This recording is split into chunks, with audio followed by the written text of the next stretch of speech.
Hello learners, welcome to our channel advice Pawan. I hope आप लोग सभी को अच्छे होंगे।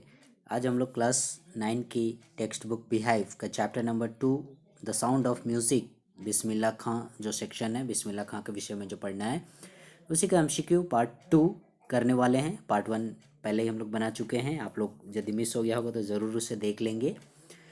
कम to the first question. Pungi had a, यहाँ पुंगी के विषय में बोल रहा है कि आप लोग जान रहे हैं पुंगी की जो ध्वनि थी वो काफ़ी कर्कश थी, कानों को सुहाती नहीं थी, किसी को पसंद नहीं था। और जो औरंगज़ेब थे उन्होंने इसके बजाने को पूरे साम्राज्य में बैन कर दिया था, ठीक है, मनाही कर दी। तो उसी पुंगी के विषय में पूछ रहा है। पुंगी हैड ए कि पुंगी का जो है साउंड वो सिरिल प्लेजेंट साउंड है, सिरिल अनप्लेजेंट साउंड है, सिरिल मेलोडियस साउंड है और मेलोडियस साउंड है, ठीक है। तो ये चारों ऑप्शन में कौन सा करेक्ट है? तो मेलोडियस साउंड तो नहीं होगा। मेलोडियस मीन्स होता है आपका सुरीला, ठीक है, तो वैसा तो नहीं था उसका संगीत। अब सिरिल मेलोडियस बोल रहा है तो जाहिर सी बात है ये वाला ऑप्शन भी नहीं होगा। डाउट हो रहा है सिरिल प्लेजेंट और सिरिल अनप्लेजेंट साउंड में, ठीक है। सिरिल प्लेजेंट कहने का मतलब हो गया कर्कश और सुहाना, यानी अच्छा लगने वाला। तो वैसा नहीं था, उसका पुंगी का साउंड कैसा था? सिरिल एंड अनप्लेजेंट साउंड, ठीक है। So the right answer is option number B, shrill and unpleasant. कर्कश ध्वनि थी, अच्छा नहीं सुहाता था, ठीक है, कि मैंने पसंद नहीं आता था, एकदम भी आपको वो पसंद नहीं आएगा। क्वेश्चन नंबर 2, व्हाट वाज नौबत? नौबत क्या था? ठीक है, आपने यदि चैप्टर पढ़ा होगा तो ज़रूर ये वर्ड आप लोगों को मिला होगा, नौबत। तो नौबत is a group of 7 musical instrument, group of 8 musical instruments, group of 9 musical instruments और ए म्यूजिकल इंस्ट्रूमेंट। ठीक है, आपको बताना है नौबत जो है, ठीक है। अब तो आपको पता चल गया होगा कि नौबत जो है वो कई सारे संगीत के वाद्य यंत्रों को मिलाकर एक कलेक्टिव नेम दिया गया है नौबत, जिसमें बहुत सारे वाद्य यंत्र हैं। तो उसी से आपको पूछ रहा है कि 7 हैं, 8 म्यूजिकल इंस्ट्रूमेंट है, 8 हैं, 9 हैं, 7 हैं, कि कितने हैं, ठीक है।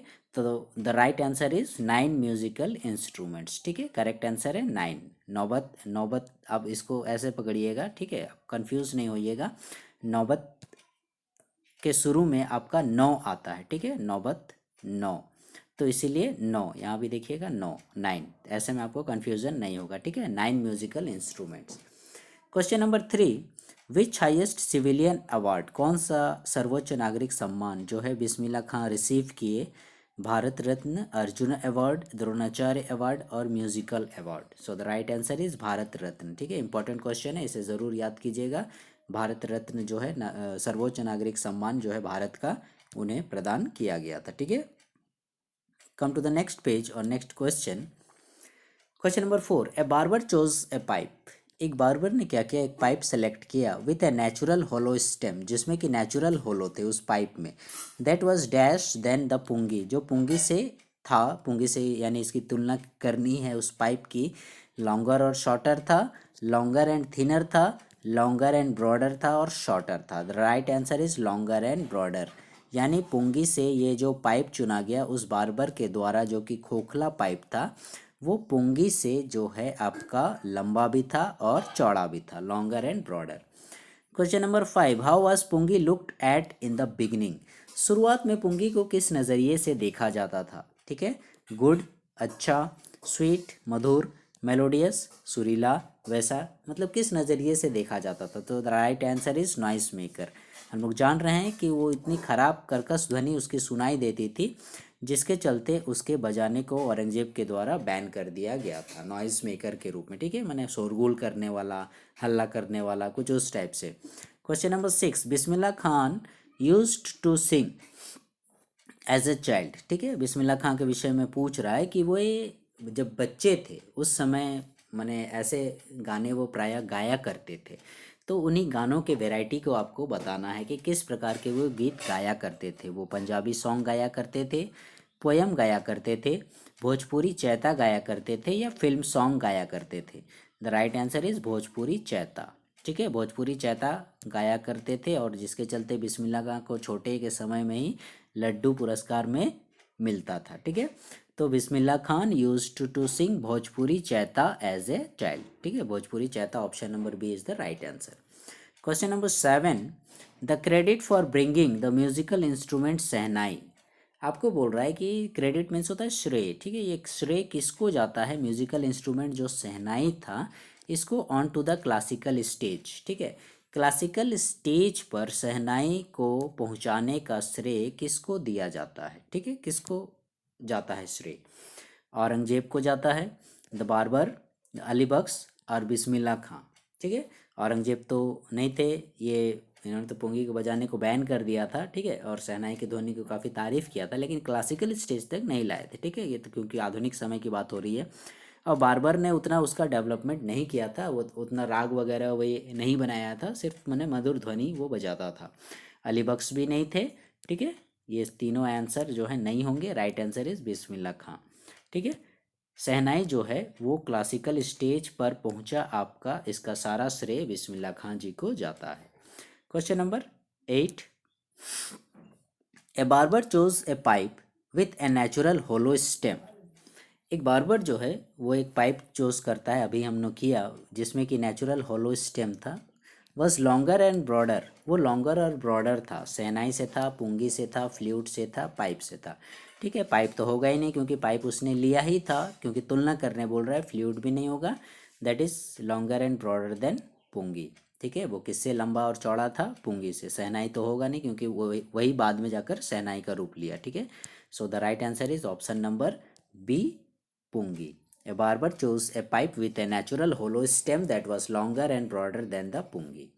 Question number 9, the barber made, ठीक है, dash holes on the body of the pipe, ठीक है। उस बार्बर ने उस पुंगी का टोनल क्वालिटी का सुधारने का डिसाइड किया, ठीक है। तो उसने जब डिसाइड किया तो उस हॉलो पाइप में उस बार्बर ने कितने होल्स किए, ठीक है। The barber bed how many holes on the body of the pipe, वही आपको यहाँ पर फिल इन द ब्लैंक्स में पुट करना है, ठीक है। तो 9 holes, 8 holes, 7 holes, 6 holes, so the right answer is 7 holes, ठीक है। उस बार्बर ने उस हॉलो पाइप में जो कि पुंगी से लॉन्गर और ब्रॉडर था उसमें 7 होल्स किए थे। Question number 10, who attracted Bismillah Khan the most. Bismillah Khan ji को सबसे ज़्यादा कौन अट्रैक्ट किया, कौन सबसे ज़्यादा आकर्षित किया? His uncles practicing the sehnai, his uncles practicing the pungi, his uncles practicing the flute, his fathers practicing the pungi. सबसे पहले तो इसमें फादर वाले ऑप्शन को हटा दीजिए क्योंकि फादर से वो इंस्पायर नहीं हुए थे, हालांकि सब म्यूजिशियन फैमिली ही थे, लेकिन वे मैंने फादर से उतने इंस्पायर नहीं हुए थे, उतने अट्रैक्टेड नहीं हुए थे। हिज अंकल्स प्रैक्टिसिंग, ठीक है, ये करेक्ट आंसर होगा, अंकल्स प्रैक्टिसिंग। लेकिन यहाँ पर देखिए 3 चीज़ है, पुंगी है, फ्लूट है और शहनाई है, ठीक है। तो क्योंकि चैप्टर ही पूरा शहनाई के विषय में है, इसलिए हम लोग का राइट आंसर होगा हिज अंकल्स प्रैक्टिसिंग द शहनाई, यानी फ्लूट बांसुरी नहीं होगा।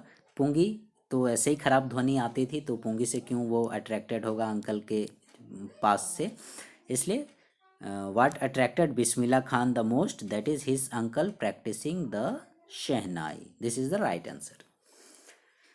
Question number 11, Bismillah Khan is also called as the, बिस्मिल्लाह खां को इस नाम से भी जाना जाता था, उनको बुलाया जाता था, ठीक है। किस नाम से?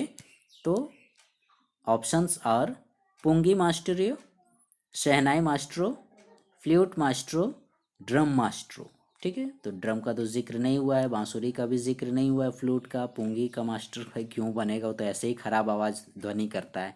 The right answer is shehnai maestro, ठीक है। तो ऑप्शन देख के ही आप लोग बना लीजिएगा इसको, लेकिन फिर भी shehnai maestro, Bismillah Khan is also called as the shehnai maestro, ठीक है। उनको और भी नाम से जाना जाता था, जैसे उस्ताद बिस्मिल्लाह खां बोला जाता था, खान साहब भी बोला जाता था, शहनाई मास्टरो भी बोला जाता था, इतनी ज़्यादा उनकी क्वालिटी थी।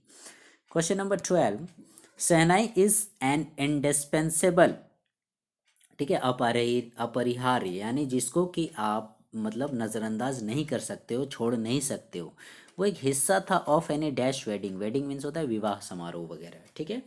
तो कौन सा यहाँ पर जगह का नाम आप लोगों को पुट करना है, जैसे north India, south India, east India, waste India, इनमें से किस जगह पर जो है शहनाई एक इम्पॉर्टेंट पार्ट था वहाँ के विवाह समारोह में, वेडिंग वगैरह में, वही आपको बताना है। भारत के किस हिस्से में, नॉर्थ साउथ ईस्ट वेस्ट, किस हिस्से में शहनाई को एकदम अनिवार्य माना जाता है वेडिंग में, यानी उनके बिना विवाह समारोह एकदम सूना सूना लगता है। ठीक है, so the right answer is north Indian wedding. ठीक है, यानी उत्तर भारत में। ठीक है, उत्तर भारत में बिना शहनाई के विवाह समारोह वगैरह संपन्न नहीं किए जाते हैं। Question number 13, at the age of 14, ठीक है, 14 वर्ष की उम्र में Bismillah Khan accompanied his uncle to the, Bismillah Khan शामिल हुए उनके अंकल के साथ। ठीक है, उनके अंकल का साथ दिया, accompanied माने साथ देना। ठीक है, उनके साथ गए या शामिल हुए उनके साथ में, कितने की उम्र में, एट द एज ऑफ 14। ठीक है, 14 वर्ष की उम्र में। कहाँ शामिल हुए, कहाँ गए, अपने अंकल के साथ 14 साल की उम्र में। Lucknow music conference, Banaras music conference, Mumbai music conference, Allahabad music conference. Right answer is Allahabad music conference. ठीक है, इलाहाबाद म्यूज़िक कॉन्फ्रेंस।